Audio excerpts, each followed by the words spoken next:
नमस्कार। आकाशवाणी जयपुर अजमेर से प्रस्तुत हैं प्रादेशिक समाचार।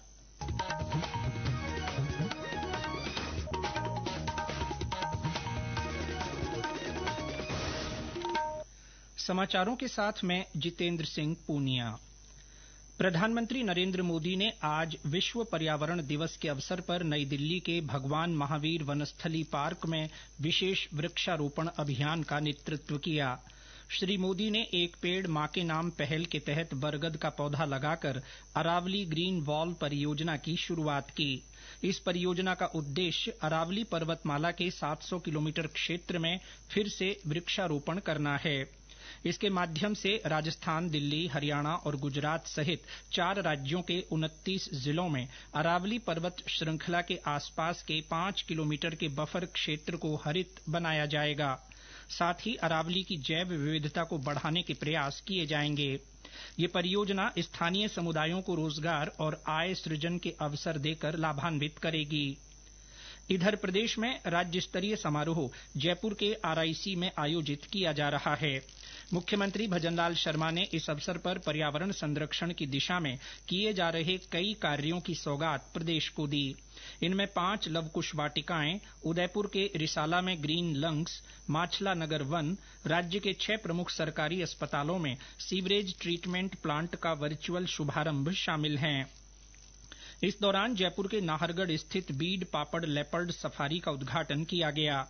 मुख्यमंत्री ने राज्य के 54 स्थानीय निकायों में वायु गुणवत्ता सुधार उपायों के लिए 13.5 करोड़ रुपए की राशि हस्तांतरित की।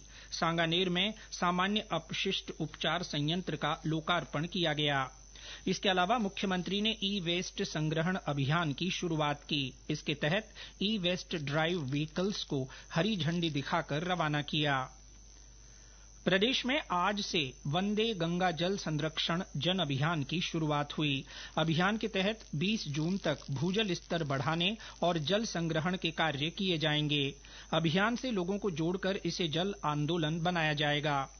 मुख्यमंत्री भजनलाल शर्मा ने अभियान की शुरुआत जयपुर जिले के जमवा रामगढ़ से की। उन्होंने इस दौरान श्रमदान किया और पौधरोपण किया। इस अवसर पर समारोह को संबोधित करते हुए उन्होंने कहा कि पिछले 1.5 साल में राज्य सरकार ने प्रदेश में पानी के क्षेत्र में काफी काम किया है। राम जल सेतु योजना, यमुना जल समझौता, देवास स्कीम का शिलान्यास और इंदिरा गांधी गंग नहर के लिए 4000 करोड़ रुपए का बजट दिया है। उन्होंने रामगढ़ बांध को फिर एक बार जल से भरपूर करने के लिए स्थानीय लोगों द्वारा किए गए श्रमदान की सराहना की। उन्होंने कहा कि प्रकृति और जल का संरक्षण करना सभी का दायित्व है। श्री शर्मा ने पर्यावरण दिवस की चर्चा करते हुए जिक्र किया कि पिछली बार निर्धारित किए 7 करोड़ पौधे लगाने के लक्ष्य के मुकाबले 7 करोड़ 35 लाख पौधे लगाए गए और इस बार 10 करोड़ पौधे लगाने का लक्ष्य तय किया गया है। मुख्यमंत्री ने लोगों से एक पेड़ मां के नाम अवश्य लगाने की अपील की।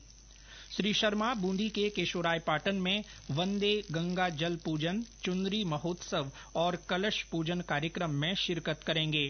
वे वहां जल स्वावलंबन अभियान 2.1 के तहत बूंदी जिले के विभिन्न विकास कार्यों का लोकार्पण और शिलान्यास करेंगे। मुख्यमंत्री शाम को भरतपुर पहुंचेंगे, जहां वे गंगा मंदिर में विशेष पूजा और सुजान गंगा में दीपदान भी करेंगे। प्रधानमंत्री नरेंद्र मोदी ने लोगों को गरीबी से उबारने के लिए सरकार द्वारा उठाए गए महत्वपूर्ण कदमों पर आज प्रकाश डाला। लोगों के सशक्तिकरण, बुनियादी ढांचे और समावेशन पर उठाए कदमों के बारे में भी बताया। केंद्र सरकार ने सुशासन और गरीबों के कल्याण को बढ़ावा देते हुए गरीब कल्याण के 11 वर्ष पूरे कर लिए हैं। सोशल मीडिया पोस्ट में श्री मोदी ने लिखा कि पीएम आवास योजना, पीएम उज्ज्वला योजना, जनधन योजना और आयुष्मान भारत जैसी पहलों ने आवास, स्वच्छ खाना पकाने के ईंधन, बैंकिंग और स्वास्थ्य सेवा तक पहुंच को बढ़ाया है। श्री मोदी ने 25 करोड़ से अधिक लोगों को गरीबी को हराने में मदद करने में इन पहलों की भूमिका पर जोर दिया। उन्होंने एक समावेशी और आत्मनिर्भर भारत बनाने के लिए सरकार की प्रतिबद्धता दोहराई, जहां हर नागरिक को सम्मान के साथ जीने का अवसर मिले। देशभर के 30,000 से ज्यादा संगठनों ने इस वर्ष अंतर्राष्ट्रीय योग दिवस के अवसर पर मुख्य कार्यक्रम योग संगम 2025 में भाग लेने के लिए पंजीकरण कराया है। इस वर्ष का योग संगम पारंपरिक योग अभ्यास से आगे बढ़कर सचेतन, लचीलापन और सद्भाव को बढ़ावा देने वाली राष्ट्रव्यापी पहल का रूप ले रहा है। इसके साथ ही प्रादेशिक समाचार बुलेटिन समाप्त हुआ। हमारा अगला बुलेटिन शाम 6:30 बजे प्रसारित होगा। नमस्कार।